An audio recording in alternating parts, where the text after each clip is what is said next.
अफगानिस्तान से प्याज आयात पर स्वाभिमानी किसान संगठन आक्रामक हो गया है। स्वाभिमानी किसान संगठन के प्रदेशाध्यक्ष संदीप जगताप ने केंद्र सरकार से यह फैसला वापस लेने की मांग की है। मांग पूरी नहीं होने की स्थिति में केंद्र और राज्य के मंत्रियों की गाड़ियों पर प्याज फेंकने की चेतावनी भी उन्होंने मीडिया से बात करते हुए दी।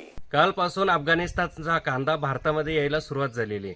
भारतातल्या शेतकऱ्यांचा लाल कांदा आता बाजारात यायला सुरुवात झाली। या वर्षीचा नवीन हंगाम सुरू झालेला आहे। या नवीन हंगामाच्या तोंडावरती बाहेरून कांदा आयात करायचा आणि भाव पाडायचे हे जे सरकारचं धोरण आहे हे या वर्षी कायम राहिलेलं आहे। असं वाटलं होतं की लोकसभेच्या निवडणुकीमध्ये कांदा उत्पादक शेतकऱ्यांनी जो रोष व्यक्त केला, कांदा उत्पादक शेतकऱ्यांनी यांच्या जे थोबाडात मारली, त्यातून या सरकारला काही अक्कल येईल असं वाटलं होतं।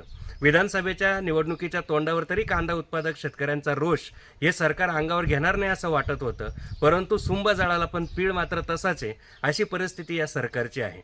या निवडणुकीच्या तोंडावर तरी हा निर्णय होणे अपेक्षित नव्हतं, परंतु तसा झालाय। निश्चितपणे कांदा आयात केल्यामुळे शेतकऱ्यांचे भाव पडणार आहे। मी सरकारला विनंती करतो की हे आयात त्वरित थांबवा, नाहीतर या नाशिक जिल्ह्यामध्ये आणि नगर जिल्ह्यामध्ये जे जे मंत्री फिरतील ते महाराष्ट्रातले असतील किंवा केंद्रातले असतील, त्यांच्या गाड्यांवर कांदा उत्पादक शेतकरी कांदा फेकल्याशिवाय राहणार नाही।